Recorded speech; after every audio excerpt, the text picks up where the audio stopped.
Every year, 10 million girls worldwide are forced into child marriage. In Africa, 42% of girls are married before their 18th birthday. This can lead to a whole host of psychological and physiological issues. Take Mariama, a 13-year-old girl from Niger. She is about to join the over 40% of girls in Niger who are married before their 15th birthday. Here is her story.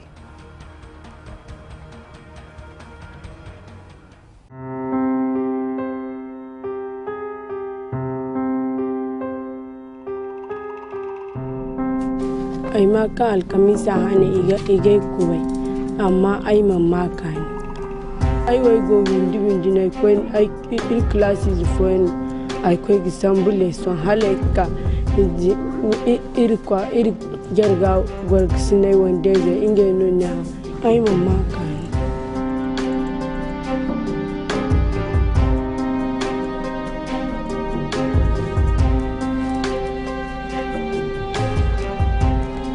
ay wagiro kangene hegandi ay senda kalgiri way kangene hegandi kangay gogidi albaradi ne mi lay baban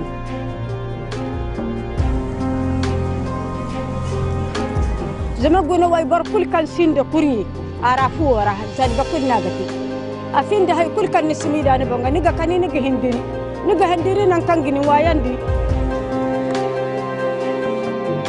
ane hay ngwa hay kul mandori nga kalingi ngi izomi am way kure am kandi izamay hinki adina.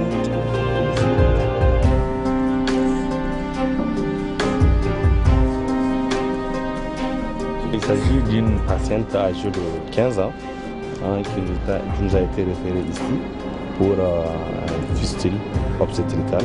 Elle a fait un grand travail d'accouchement, 3 jours.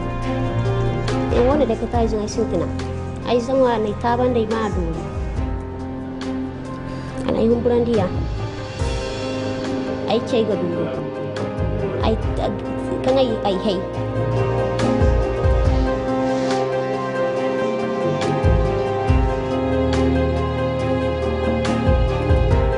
C'est un bassin immature, donc l'accouchement est presque impossible. Et donc toutes ces jeunes filles là qui sont dans les campagnes les plus reculées et qui se mettent en travail et ne peuvent pas délivrer, il va de soi que par le mécanisme de la fistule que la fistule se crée.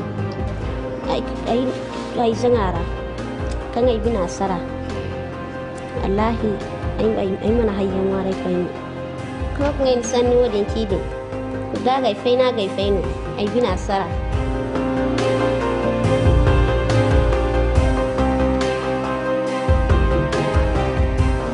haikan ay gogo may binalakati watu kula ay bahawru hanfo ay sunga dai fonga ay sunga hawru ay hanfo mo sunga hawru watu kulu ay gofu ay si hanfo kan ay fatte kwala ay bero ne karane.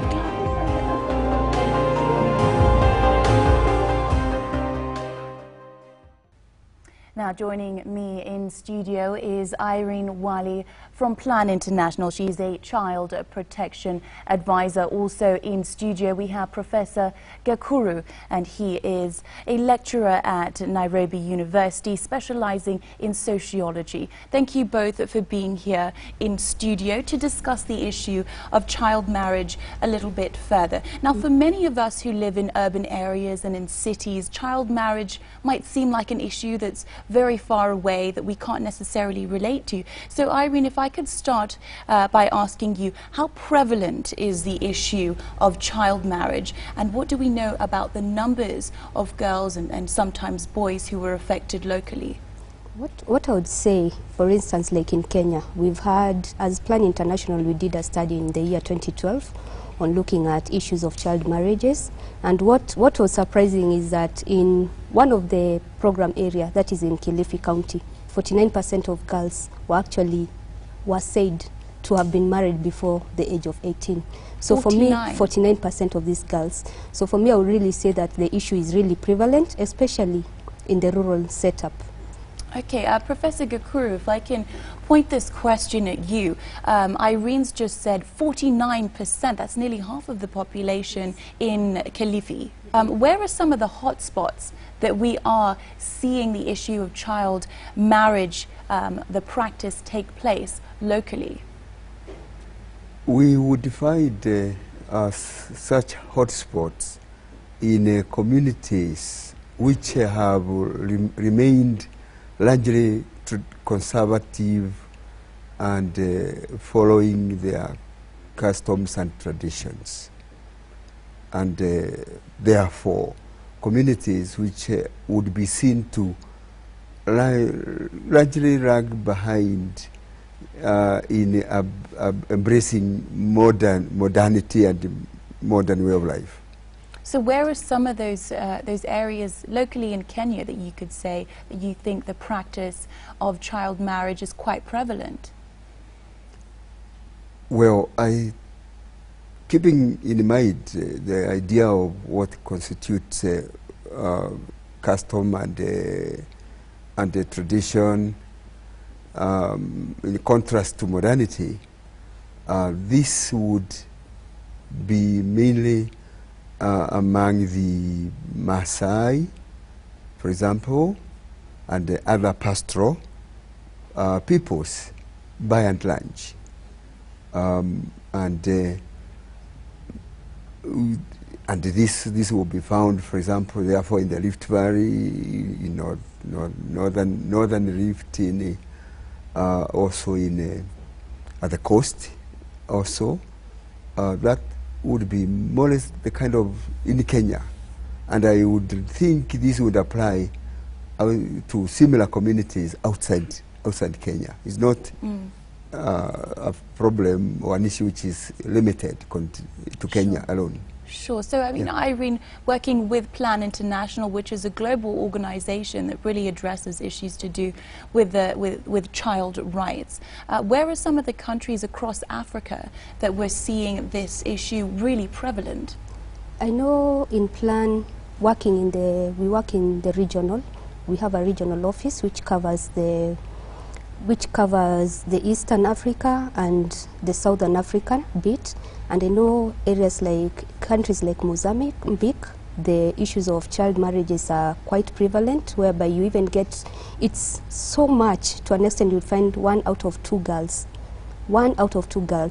getting married before the age of 18. We have Ethiopia, we have Uganda, even Kenya could be some of the countries that could be cited. So Eastern Africa? Yes. Okay, well, that's really insightful, actually, and I'd like to pose this question to you, Irene, to discuss the issues that are associated with the practice, particularly regarding education and health. Majorly, maybe if I would begin, I would start by saying that much of child marriages, where they happen, is simply because where there are high levels of poverty.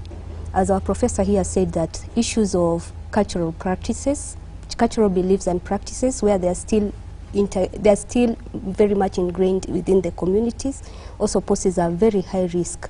And also where people where there's still no appreciation of the girl child, you find such issues quite prevalent in such particular communities. Okay, so Professor Gakuru, what would you say are some of the issues associated with child marriage, particularly when we look at health issues, for example, an interruption to education? The issue of child marriages is an area of concern, and we need to also look at it in the context of other similar areas and issues of concern, like, for example, forced marriages, forced labor. So I would feel comfortable when I look at the issue of child marriages within a context of other similar concerns, because they are interconnected. But to look at child marriages specifically, it has one it is an issue which has to do with, for example, the concept, the idea, the concepts of a child within traditional systems, who was, and he continues to be seen culturally, traditionally, to be a child. And that's where I begin thinking about this problem. And I also, and without taking a lot of time on that, it is evident that the idea of who is a child is contested, because communities, cultures differ on whom they define and accept to be a child.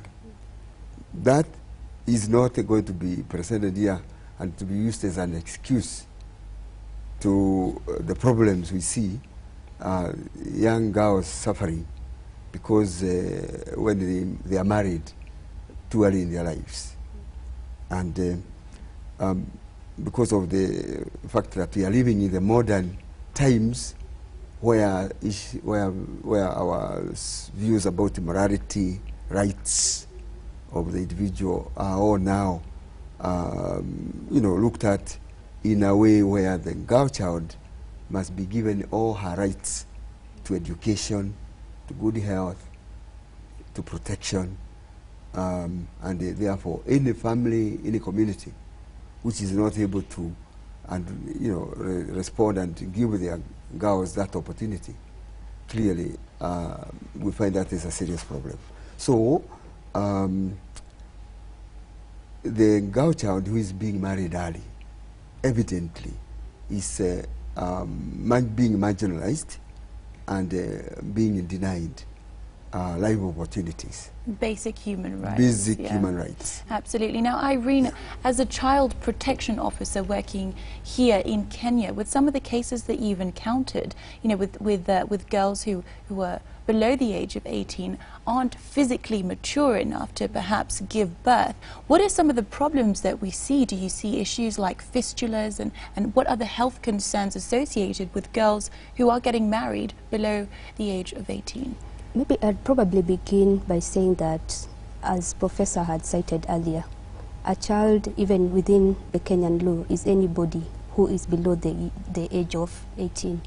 Most of these girls, when they are married early, it means the average age of child marriages in most of the communities, based on the studies that have been conducted, are usually, they have a minimum, the average age is 16 years old, or 16 years. So when you look at these girls, physically, they are not mature, physiologically, they are not ready to even have these children. As a result of that, most of these girls, you'd find that the rate of girls who die out of childbirth-related complication is usually very high. At the same time, there are other health complications, like what you mentioned, fistula. And this becomes, remember, these girls are from poor backgrounds, meaning that they are not even able to get medical attention. What does fistula do to that kind of girl? Of course, her self-esteem goes down. This is a girl who can't go back to school. In as much as we are saying that the laws are there to encourage children to go back to school, this is a girl, she's given birth, meaning that she can't fit in within her age cohort of girls. This is a girl who is still a young mother and is expected to take up the responsibility of being an adult. One of the challenges that we have, especially with health complications during childbirth, is that most of these girls, they could be married, and most probably to older men. As a result of the health complication, because of the economic aspect of it, most of them are usually thrown out of the house. And looking at them, most of them are usually, in Kenya we have, in some rural areas like in Tharaka, where there's a lot of FGM, which is closely tied to child marriages, you realize that these girls are called, most of them get, they get married as a result of FGM, because during the initiation process, the ritual itself, it's assumed that now they're adults and they're ready for marriage. The other factor that makes these girls get married at that early age in this particular community is due to famine, meaning that these girls are married off so that they can to older men who can provide for them. So poverty Poverty is a big factor. So you find that when a girl is married at an early age, that is below 18, there's a myriad of so many issues both that physiological affect and psychological, physically, culturally, socially. This particular girl even becomes a misfit within that particular community. Right. And so, Professor Gakuru, if I could pose this question to you, why is it that child marriage is more prevalent in certain cultures? You know, what are some of the cultural norms and traditions that propagate this practice? As my colleague has pointed out, a lot of what is going on at the moment is a product of customs and traditions which are being abused to a large extent, and also a product of the socioeconomic and the value and changes in value and beliefs, you know, particularly with regard to the type of opportunities, you know, sources of livelihood, which are equally changing. Like, for example, the introduction of the monetary economy, the use of money as the driver of monetization of our community life at the household level, where even subsistence is all being, you know, carried out, dominated by monetary exchange. And these girls have somewhat of a currency value. These girls will be seen as either going to work as domestic labor, because there are those opportunities in the expanded, more, you know, changed environment. Sorry. Or they will either go to work as domestic labor for the elite families in their own communities. Those are possibilities. Those who will not find their way to those niches, they will then find themselves, as you know, into other marriages, which are actually arranged marriages. That's why I mentioned earlier the question of other customs and traditions there become important. Sure. Because child marriages, almost by nature, are arranged marriages. Yeah, absolutely. Yeah. On that note, negotiated between the parents and even the girls themselves have very little say. Yes. in One the situation point I would like itself. to comment here, along these lines, as we begin looking for solutions, really, because we should be very focused and aggressive in helping these girls who are now victims. That's actually exactly what I want to pick up on after the break, so I'll stop you there. Accept my apologies, Mr. Gakuru. We're going to take a short break now, but coming up, as Professor Gakuru mentioned, we're going to discuss some of the mechanisms to addressing the issue of child marriage. Don't go too far. We'll be back after this.